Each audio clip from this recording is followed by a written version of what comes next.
एका कॉलेजमध्ये मी असंच बोलता बोललो कॉलेजच्या पोरांना, म्हटलं करिअर करा पोरो, राजकीय लोकांच्या नादी लागू नका, हे सगळेच्या सगळे राजकारणी बोगसच असतात. मी असं बोललो ना, मला लक्षात आलं की माझ्या मागे स्टेजवर 4-5 राजकीय लोक बसलेले आहेत.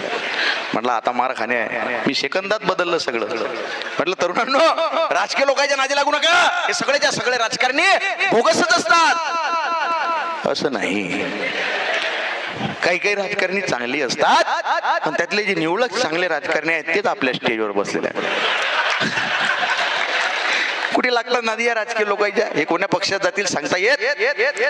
आपल्या जर कार्यक्रमात काही राजकीय लोक असतील तर ते सगळे समाज सुधारक आहेत असं आपण गृहीत धरू. मला इथून घरी जायचं आहे सुखरूप, वेळही भरपूर झालेला, पण राजकारणावर माझा विश्वास नाही साहेब. मी माफी मागतो सगळ्यांची, कोणी जर तुमच्यामध्ये असेल. माझा विश्वासच उडलेला आहे. कोण उठून कोण्या पक्षात जाईल, कोण कोण्या पक्षाला बिनशर्त पाठिंबा देईल, आणि कार्यकर्त्यावर जीव द्यायची वेळ येईल सांगता येत. मी ज्याला निवडून देतो तो कधीच एका पक्षात राहत नाही. एका बाईनं तर हळदी कुंकवाच्या कार्यक्रमात उखाणा दिला या राजकारणावर. हे म्हणे फक्त माझे पती नाही, हे माझ्या काळजाचे ठोके आहे. खोके म्हटलेले नाही आम्ही. हे म्हणे फक्त माझे पती नाही, हे माझ्या काळजाचे ठोके आहे, पण मी त्याला शोधते ज्याची या चळवळी माग डोके आहे. मी त्याला शोधते ज्याची या चळवळी माग डोके आहे, आणि साहेबांचं नाव घेते. काय झाडी, काय डोंगर, बाकी सगळं ओके आहे. माझा राजकारणाशी संबंध, मला राजकारणातलं काही कळत नाही, आणि मी कोण्या पक्षाचा नाही, कोणताच पक्ष नाही आपला. आपला पक्ष एक, छत्रपती शिवाजी महाराज आणि डॉक्टर बाबासाहेब आंबेडकर यांच्या. मला एकाने विचारलं तुमची विचारधारा काय? अबे म्हटलं मी कट्टर शिवसैनिक आहे, पण मी असा शिवसैनिक आहे छत्रपती शिवाजी महाराज आणि मी, आमच्यामध्ये तिसरा कोणी नाही. मी कट्टर भीमसैनिक आहे, पण मी असा भीमसैनिक आहे बाबासाहेब आंबेडकर आणि मी, आमच्यामध्ये तिसरा कोणी नाही.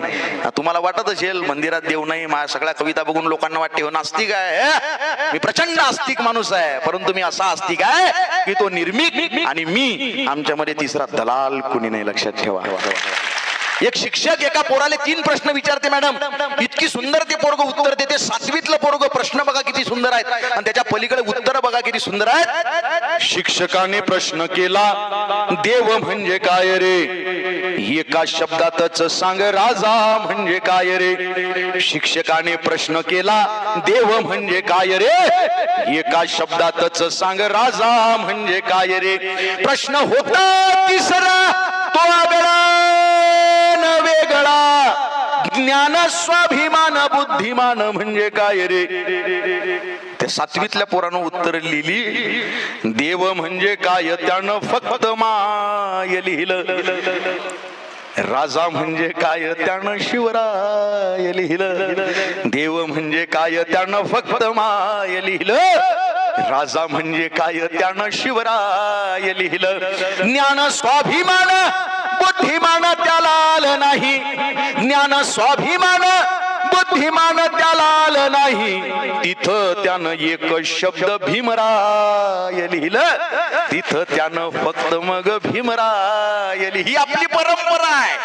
फुले शाहू छत्रपती शिवाजी महाराज हे आंबेडकरांपासून जी आपली परंपरा आहे, गौतम बुद्धांपासूनची जी वैचारिक परंपरा आहे, छत्रपती शिवाजी महाराजांचे खरे गुरु, जगतवंदनीय जगद्गुरु संत तुकाराम महाराज, ही सगळी परंपरा आपण समजून घेतली पाहिजे. मध्यंतरी कुणीतरी पुण्याजवळ बाबासाहेब आंबेडकरांच्या पुतळ्याची विटंबना केली, तर संतप्त जमावानं दुसऱ्या दिवशी छत्रपती शिवाजी महाराजांच्या पुतळ्याची विटंबना केली. आमचं अज्ञान आम्हाला नडतं दादा. छत्रपती शिवाजी महाराज काय होते? अहो, पालखीला खांदा देण्याचा अधिकार नव्हता. वडार रामोशी समाजाच्या लोकांना पालखी निघाली, शिवाजी महाराज म्हटले या पालखीला खांदा द्या. भड बामन म्हटले नाही, आपला देव भंगेल, धर्म बुडेल. त्यावेळेस शिवाजी महाराजांनी 350 वर्षापूर्वी विज्ञानवाद मांडला. महाराज म्हटले अरे हा जो पालखीत देव आहे हा दगडाचा होता. छन्नी हातोड्याचे घाव घालून या वढारण रामोशी समाजाच्या लोकांनी त्याला मूर्त स्वरूप देवपण प्राप्त करून दिलं. अरे देव त्यावेळेस हजारो वेळा यांच्या सावल्या लेकरांच्या सावल्या त्याच्यावर पडल्या, देव भंगला नाही, धर्म बुडाला नाही. अरे देव या दगडात राहत नसून तो माणसात राहतो हे सांगणारा जगातला एकमेव राजा म्हणजे छत्रपती शिवाजी महाराज आहेत. राजाराम पालता जन्माला आला म्हणून अपशकुन झाला म्हणणाऱ्या लोकांना महाराजांनी सांगितलं राजाराम पालता जन्माला आला तो अख्खी मुघलशाही पालती घालेल. जेवढ्या लढाया केल्या छत्रपती शिवाजी शिवाजी महाराजांनी अमावस्येच्या रात्री केल्या. समुद्र पार करायचा नाही, अंधश्रद्धा मोडून काढून समुद्र पार केला. अरे सगळ्या गोष्टी अंधश्रद्धेच्या विरोधात छत्रपती शिवाजी महाराजांनी केल्या. आणि डॉक्टर बाबासाहेब आंबेडकरांनी सुद्धा महाराजांना खऱ्या अर्थानं वंदना दिली. कायम प्रत्येक ठिकाणी महाराजांचे आदर्श बाबासाहेब आंबेडकरांनी घेतले. चौदार तळ्याचा सत्याग्रह केला, पण चौदार तळ्याचा सत्याग्रह करण्याच्या आधी बाबासाहेब आंबेडकरांनी छत्रपती शिवाजी महाराजांच्या समाधीचं दर्शन घेतलं आणि नंतर चौदार तळ्याचा सत्याग्रह केला. हा इतिहास आपल्याला माहित पाहिजे दादा, हा इतिहास आपल्याला माहित पाहिजे.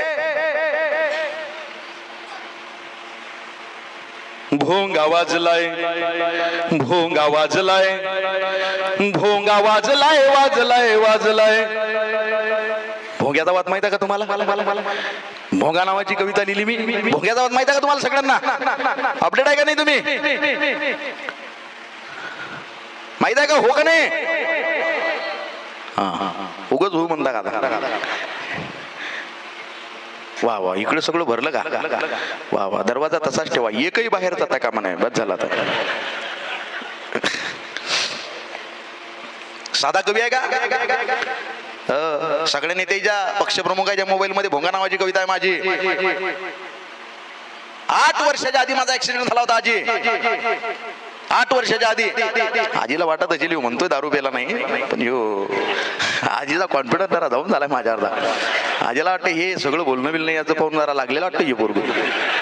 आजी पण आजीचा पदर बघा बरं डोक्यावरचा. ही संस्कृती जपणारी आपली शेवटची पिढी, जी आपल्या गालावून हात फिरून आपला पचकन मुका घेऊ शकते आणि समाधानातच खरं सुख मानू शकते, ती ही शेवटची पिढी आपली आजीची. आणि ज्येष्ठ लोक आपल्या कार्यक्रमात बसणं हेच आपल्या कार्यक्रमाचं खरं यश असतं. लक्षात ठेवा, उतार वयात जर्जर झालेलं शरीर कमरेतून वागतं तेव्हा आयुष्य चेहऱ्यावर सुरकुत्यांचं सुंदर नक्षीकाम करतं, डोक्यावर केसांचं पांढरं शुभ्र आभाळ निर्माण करतं आणि या बदलणाऱ्या ऋतूंची दृष्ट लागू नये म्हणून काळवंडलेल्या डोळ्यात मोतीबिंदूचा एखादा तीट लावतं. तेव्हा अस्पष्ट झालेल्या नजरेला स्पष्ट दिसत असतं सगळं आणि त्या स्पष्ट नजरेत ही लोक आपल्याकडे बघत असतात. जोरदार टाळ्या एकदा आजीसाठी वाजवा.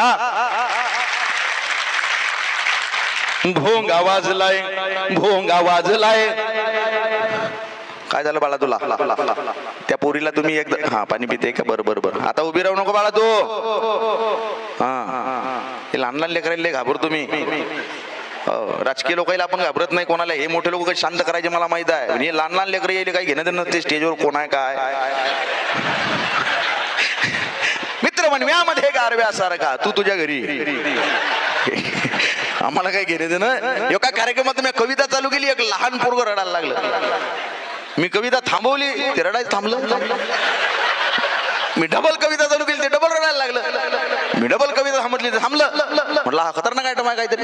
मी डबल कविता चालू केली, ते डबल रडायला लागलं. मा तळपायला आग मस्तकात गेली. म्हटलं संयोजक साहेब त्याच्या आईला बोलवा. म्हटलं काकू ते तुमच्या लेकराला गप करा, नाही तर मी त्याचा गळा दाबेन. त्या काकू म्हटल्या मा लेकराचं तेच म्हणणं आहे, तो स्टेजवर बोलतोय ना, त्याला गप करा, नाही तर मी त्याचा गळा दाबेन.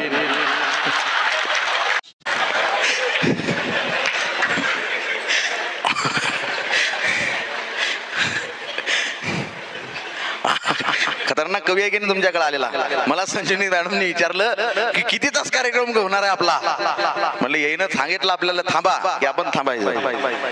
बरोबर आहे का? असं नाही. माझ्या कार्यक्रमात मला कोणी थांब म्हणत नाही, त्याच्यामुळे मला माहित आहे मी अंत बघणारा कवी नाही. 8 वर्षापूर्वी माझा ऍक्सिडेंट झाला होता. साधा कवी आहे का हा? पुढे तर ऐका, ऍक्सिडेंट झाला तर काय झालं, डायरेक्ट मला आयसीयू मध्ये ऍडमिट केलं. खोटी गोष्ट नाही बरे. तुम्हाला पुणे माहित आहे ना? पुण्याचा सासवड कोणाला माहित आहे? सासवड. हा, त्या सासवडच्या जो काळेवाडीचा घाट आहे साहेब, काळेवाडीचा, तिथे ऍक्सिडेंट झाला माझा. ऍक्सिडेंट झाल्या डायरेक्ट मला आयसीयू मध्ये ऍडमिट केलं. ते जनरल वार्ड बिनरल वार्ड अशा चिल्लर गोष्टीत आपण जात नाही, थेट आयसीयू. बरं, ऍक्सिडेंट होण्यासाठी कारण काही फार मोठं नव्हतं. रस्त्याचं बांधकाम चालू होतं, बोर्ड लागलेलं वाहने वळून घ्या, वाहने वळून घ्या. मी ते बोर्ड बघितलं, म्हटलं मी शिवाजी महाराजांचा मावळा आहे, वळणार नाही. सर्गीच घातली गाडी, बोर्डच वाकला गेला. 2 वर्ष बोर्ड वाकलं होतं. महाराष्ट्रभर लोकांना मी सांगायचं माझा पराक्रम बघायचा आहे, सासवडच्या घाटात बघा. हात करा, बोर्डच वाकडं केलं, मी बी वाकडा झालो. जाग आली तेव्हा डायरेक्ट आयसीयू मध्ये. ते तोंडावर फोकस बिकस, नर्स कंपाऊंडर, ते तुम्हाला माहिती नाही याचं वातावरण. म्हणजे डोळ्याजवळ शिवणकाम चालू होतं डॉक्टरचं. जाग आली पण डोळे उघडत नव्हते, हेल्मेट फोडून दगडात मध्ये गेला होता. तेव्हापासून चांगल्या कविता यायला लागल्या. डोक्यावर पडलेला एकमेव कवी आहे महाराष्ट्र. मला जाग आली, पहिलाच प्रश्न मी विद्याधन त्यांना विचारला, म्हटलं साहेब बया गेला का? थांबा म्हणे, गेला नाही, तोच वाचवायचा चाललाय. म्हटलं वाचवा साहेब, त्याला लय महत्वाचा आहे तो. म्हणे का? म्हटलं बऱ्याचशा वेदना त्यानं बघितल्यात आणि समाजाच्या बऱ्याचशा वेदना त्याला बघायच्या आहेत. कवी आहे का म्हणे तुम्ही? म्हटलं हो. एक शब्द बोल नका म्हणे. आता कवी म्हटलं बळबळ सवय तुम्ही सुईच घालीन डोळ्यात. मी शांत बसलो. म्हटलं कवीच्या नादी लागण्यात अर्थ, त्याच्या हाती सुई आहे. काय शिवील सांगता येत? कामाची गोष्ट शिवली तर मी शांत बसलो. ते डॉक्टर शांत बसले. थोड्या वेळानं डॉक्टर मला म्हटलं का हो तुम्ही कवी आहे? म्हटलं हो. तुमचं डोकं फुटलं? म्हटलं हो. मग काही 4-5 कविता पडल्या नाही म्हणे डोक्यातून. टेबला आयसीयू मध्ये नादी लागाव का त्यानं माझ्या? 4-5 कविता पडल्या नाही म्हणे टेबलावर. म्हटलं साहेब आपल्या कविता डोक्यातून पडू शकत नाहीत. म्हणे का? म्हटलं आपल्या कवितांचा उगम डोक्यात होतच नाही. आपल्या कविता काळजातच जन्म घेतात, काळजातच राहतात आणि थेट समोरच्या काळजातच पोहोचतात. यानं मला ऍडमिट केलं तर त्याच्याकडे यानं एकदा बघितलं. कोणाला आणलं म्हणे? तो म्हणे आज शिवा उद्या कळल कोणतं पोतं शिवलं. या आयुष्य मध्ये बडबड करतय म्हणे. अरे तुम्हाला वेदना होतात का नाही म्हणे? नाकाला टाके, डोळ्याला टाके, तुम्हाला मस्तक शिवलं म्हणे, 8 टाके मारले, काही वेदना होतात का नाही? त्यावेळेस मी एक छोटस उत्तर दिलं माझ्या मायबापांनो. महाराष्ट्रभर वक्ते सांगत असतात ते उत्तर. काय म्हणे डॉक्टर? 8 टाके मारले म्हणे, तुमचं मस्तक शिवलं, काही वेदना होतात का नाही? म्हटलं साहेब वेदना होत कशा नाहीत हो. या समाजाच्या प्रत्येक वेदनेची एक खिडकी कवीच्या काळजात उघडत असते.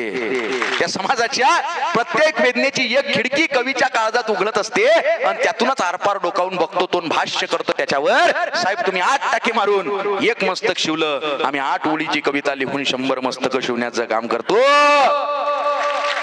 आणि हे मस्तक शिवण्याची परंपरा माझ्या ज्या कवितेनं महाराष्ट्राला दिली, खऱ्या अर्थानं आपल्याकडे जे कबीरांची तुकोबाची परंपरा होती, हे माझे आदर्श आहेत, हे माझे वैचारिक बाप आहेत, लक्षात ठेवा.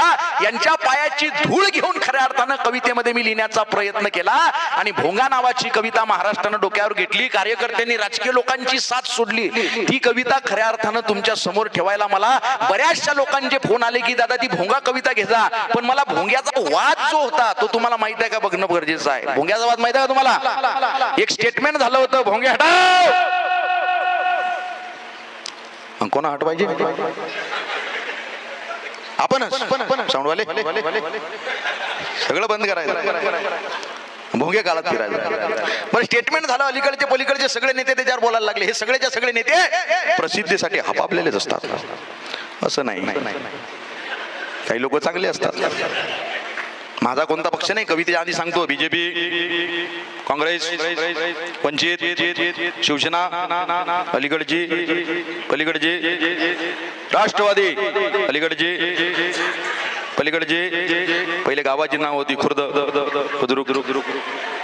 माझा राजकारणाची काही संबंध नाही. माझ्या जर मनात आलं असतं या विधानसभेले तर मग दाखवलं असतं मी. माझ्या मनात आलं नाही म्हणून सांगा. एक घोडेवाला घोडे विकत असतो, त्याच्याकडे 4 घोडे असतात. एक व्यापारी त्याच्याकडे येते, त्याला हा सांगतो की हा पहिला घोडा म्हणे एका तासाला 60 किलोमीटर जातो, दुसरा एका तासाला 60 किलोमीटर जातो, तिसरा एका तासाला 60 किलोमीटर, चौथा त्याच्या मनात जर आलं ना म्हणे तो एका तासाला 500 किलोमीटर जातो. किमती कशा आहेत म्हणे? या पहिल्या 3 घोड्याची किंमत 1-1 लाख आणि तो चौथा तो फक्त 50,000ला. का? त्याच्या मनातच येत नाही म्हणे. माझ्या जर मनात आलं असतं साहेब, हे राजकारण खरं सांगतो बरं तुम्हाला, मी प्रामाणिक माणूस आहे. माझ्या वडिलांनी जाताना मला एकच गोष्ट सांगितली, या जगामध्ये सगळ्यात मोठी ताकद असते म्हणे प्रामाणिकता. आणि मी माझ्या कवितेत सांगितलं, कोणी म्हणे माबाप आमदार आहे, कोणी म्हणे माबाप खासदार आहे, कोणी म्हणे माबाप जहागीरदार आहे, छाती फुटेपर्यंत हा पठ्ठ्या सांगत असतो माबाप इमानदार आहे. माबाप इमानदार आहे. ही इमानदारी घेऊन महाराष्ट्रभर फिरतो. मला या विधानसभेमध्ये 19 प्रचार सभा आल्या होत्या. किती? 19 सभा. स्कॉर्पिओची चाबी घेऊन लोक माझ्यासोबत होते की फक्त पक्ष द्या. पक्षात कुठल्या गेलो नाही म्हटलं. आपली कविता ही कुठल्या जात धर्म कुठलाच पक्ष नाही, अलीकडचा पलीकडचा इकडचा तिकडचा, आपला पक्ष कोणताच नाही. मगाशीच सांगितलं शिवाजी महाराज बाबासाहेब आंबेडकर याच्या पलीकडे 19 सभा कॅन्सल केल्या का? त्यांचं म्हणणं होतं फक्त तुमचा कार्यक्रम झाल्यावर एक वाक्य दादा बोला की हे आमचे मित्र आहेत, यांना प्रचंड बहुमताने निवडून द्या. म्हटलं तुम्ही माझे मित्र नाही हो, तुम्ही काय तुमच्या मतदारसंघात दिवे लावले मला माहिती नाही. नाही म्हणे वर्ण पैसा आलेला आहे, तुमची गरिबीच नष्ट करतो म्हणे. म्हटलं माझी गरिबी माझ्याकडे राहू द्या, एवढं तरी बोला म्हणे की बा हे यांना प्रचंड बहुमताने निवडून द्या. मित्र मित्र म्हणू नका म्हणे. नाही म्हटलं बा ते नाही म्हणू शकत. मग काय म्हणसाल म्हणे तुम्ही?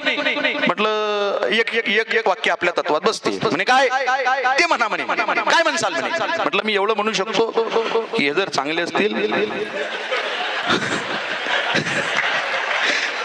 तर यायले निवडून द्या, आणि हे चांगले नसतील तर यायले पाळा. मी काय चुकीचं बोललो? मला फोनच नाही आले ते. 19 सभा कॅन्सल केल्या. त्यामुळे आपला पक्ष दादा कोणता नाही. आमच्याकडं तुमच्याकडे राजकारण कसं होते माहित नाही, आमच्याकडं सरपंच पदासाठी उभा असतो झेंडूबा. कोण्या त्याची गाडी प्रचाराची फिरते. तरुणांनो तुम्ही जागृत आहे ना, तुमच्यासाठी चालू आहे बरं माय हे सगळं. आतडे बाहेर पडायला आले माय. गाडीवर भोंगे असतात साहेब, कोरे साहेब, आणि त्या भोंग्यात गाणं असते, तुमच्या राजाला साथ द्या, तुमच्या राजाला ह्यो राजा 90 मारणारा आणि आपण प्रजा. अहो नेता रयतेचा सेवक असतो, राज्य करणारा नेता नसतो. मार्ग दाखवणारा आणि जबाबदाऱ्या खांद्यावर घेऊन सगळ्यांना सोबत घेऊन जाणारा नेता असतो. तुमच्या राजाला साथ द्या, दारू प्याला 50 द्या. राजा फक्त एकच, छत्रपती शिवाजी महाराज. बाकी सगळी प्रजा. भोंगा वाजलाय, भोंगा वाजलाय, भोंगा वाजलाय, वाजलाय वाजलाय, नेता गाजलाय, नेता गाजलाय, नेता गाजलाय, गाजलाय गाजलाय. भोंगा वाजलाय, भोंगा वाजलाय, भोंगा वाजलाय, वाजलाय वाजलाय. पोटा पाण्याची सोडून काम म्हणा, जय जय जय श्रीराम, जय श्रीराम. थांब रे, काय अरे काय डोक्यावर पडले का?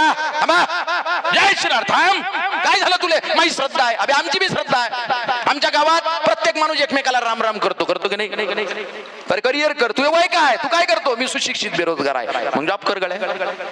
आई वडिला स्वप्न पूर्ण कर. राजकीय लोक कधी कोणा झाले का? या पृथ्वी तलावर आदी मानवाला लागलेला अत्यंत महत्वाचा शोध दादा अग्नीचा शोध होता ना. अन्न शिजवण्यासाठी, शिजवून ते खाण्यासाठी. दगडाला दगड घासला की ठिणग्या पडतात, आग लागते, वनवा पेटतो, जंगलच्या जंगल बेचिराख होतात. पण आज आपल्या समाजात राजकारण्यांना आणि धर्मपंडितांना लागलेला अत्यंत महत्वाचा शोध म्हणजे धर्मांधतेचा शोध आहे, जातीयतेचा शोध आहे. धर्माला धर्म घासला, जातीला जात घासली की ठिणग्या पडतात, आग लागते, वनवा पेटतो, मानवता जळून खाक होते. या मानवतेच्या पेटलेल्या अग्नीवर पाहिजे तशी त्याची पोळी भाजून घेण्यास तो राजकारणी मोकळा होतो. मग अलीकडे टोपी, पलीकडे टिळा, अलीकडे भगवा, पलीकडे निळा, यांच्या मध्ये दाबल्या जातो माणुसकीचा गळा. हा माणुसकीचा गळा दाबल्या जाऊ नये ही जबाबदारी आपल्या खांद्यावर आहे. सगळ्या तरुणांनो, छत्रपती शिवाजी महाराजांच्या स्वराज्यामध्ये, त्यांच्या सैन्यामध्ये दौलत खान कोण्या समाजाचा होता? हिरोजी फर्जत, मदारी मेहतर कोण्या समाजाचे होते? अफजल खान फाडला त्यावेळेस वाघ नख देणारा रुस्तमे जमाल हा कोण्या धर्माचा आणि कोण्या जातीचा होता? शोधा. जिजिया कर लावला औरंगजेबानं मुस्लिम सोडून सगळ्या धर्मांवर. महाराजांनी त्याला धमकीचं पत्र लिहिलं. त्या पत्रात शिवाजी महाराज लिहितात, ईश्वराची वाणी म्हणजे कुराण.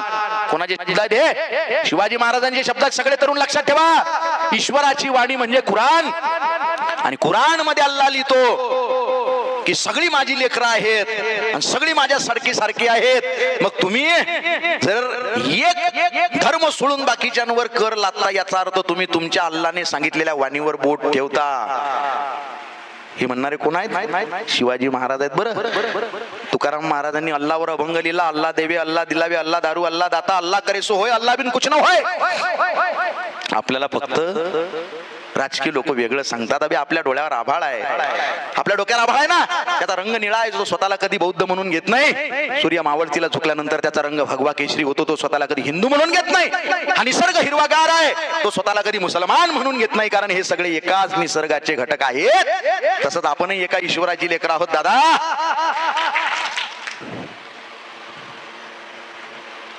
भोंगा वाजलाय वाजलाय वाजलाय, पोटा पाण्याची सोडून काम, म्हणा जय जय जय श्रीराम. घरी सीतेला उपवास, माय बापाले वनवास. घरची अयोध्या जळताना, घरची अयोध्या जळताना, प्रश्न रामाला पडलाय.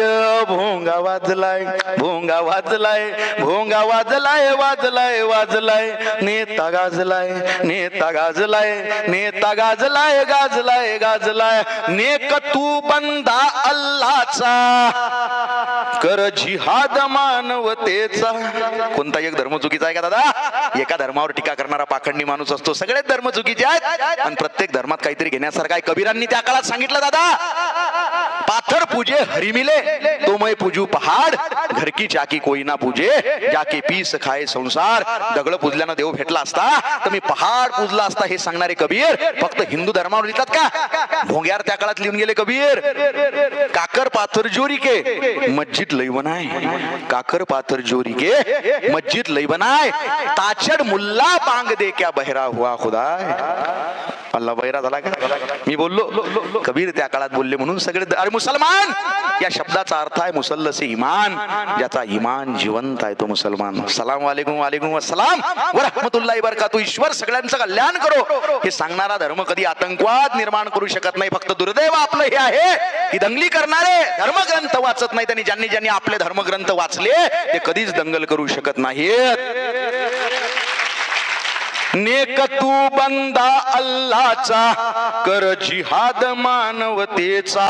बुरसटलेल्या चाली तू जपतो, लोकशाहीच्या डोळ्यात खुपतो. बुरसटलेल्या चाली रीती जपतो, लोकशाहीच्या डोळ्यात खुपतो.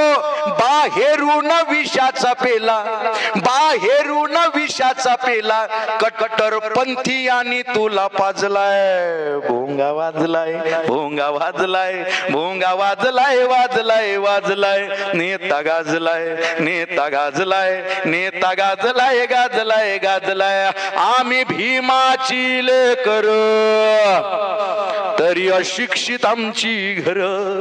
बाबासाहेब आंबेडकरांचा विजय असो, पण पुस्तकं किती आहेत घरात?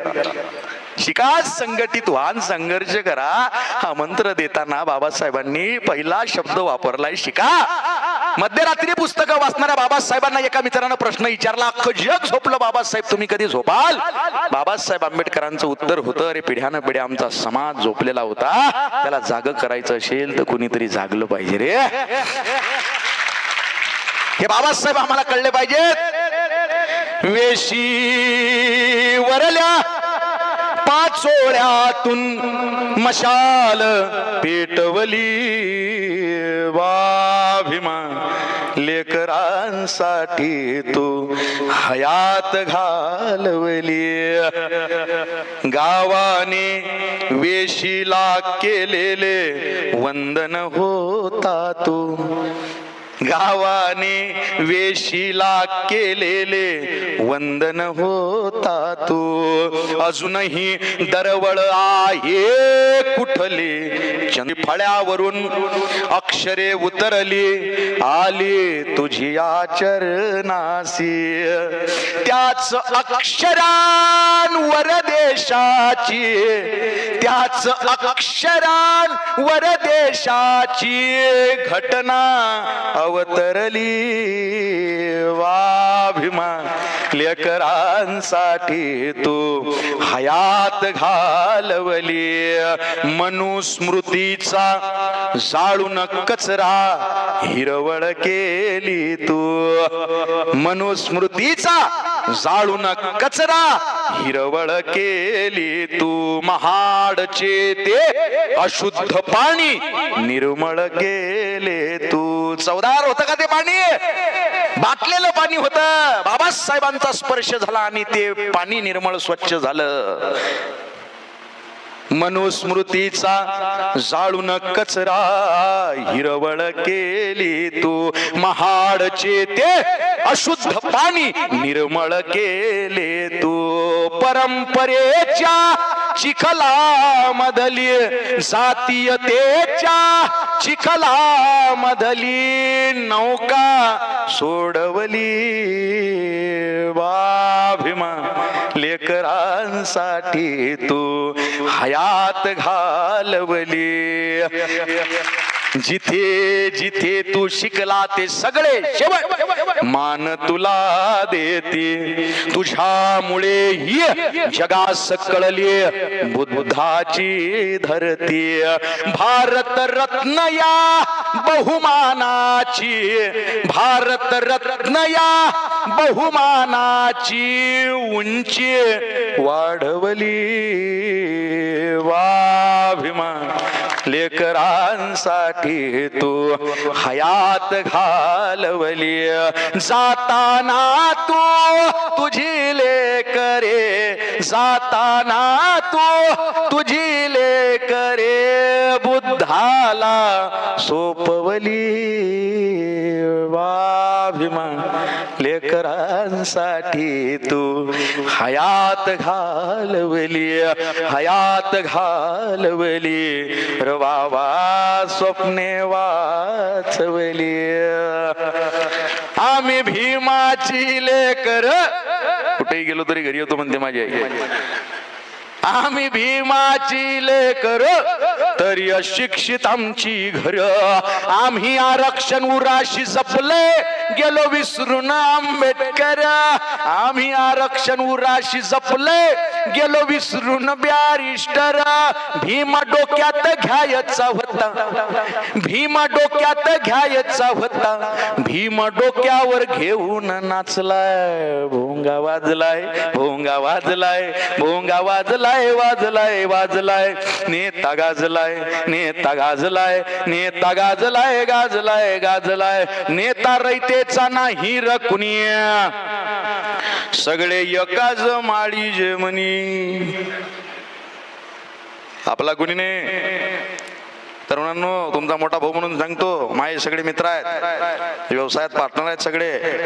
या पक्षातले याची पोरगी त्याला दिलेली आहे, त्याचा तो जवळ आहे. एकमेकाचे नातेवाईक आहेत, ते संध्याकाळी एकाच टेबलावर बसतात जेवायला. आपला कुणी नाही. माझा एक कार्यक्रम झाला, आमदारानं घेतलेला. कार्यक्रम झाल्यावर मी चहा घ्यायला बसलो. कार्यकर्ते आहेत का तुमच्यात? हातवर करा बरं, कोण्या पक्षाचे? हातही वर करत नाही का तुम्ही? नाही, मी काय बोलतो थोडी कार्यकर्त्यांवर. अहो, मला प्रचंड आदर आहे. माझे सगळे मित्र आहेत कार्यकर्ते. हे अत्यंत निरागस असतात, प्रेमळ असतात. या जगातला सगळ्यात इमानदार माणूस म्हणजे कार्यकर्ता असतो. त्याला वाटतं पक्ष आपल्याच खांद्यावर उभा आहे. तिसऱ्या दिवशी कळतं त्याला नेता कोण्या पक्षात आहे आपला.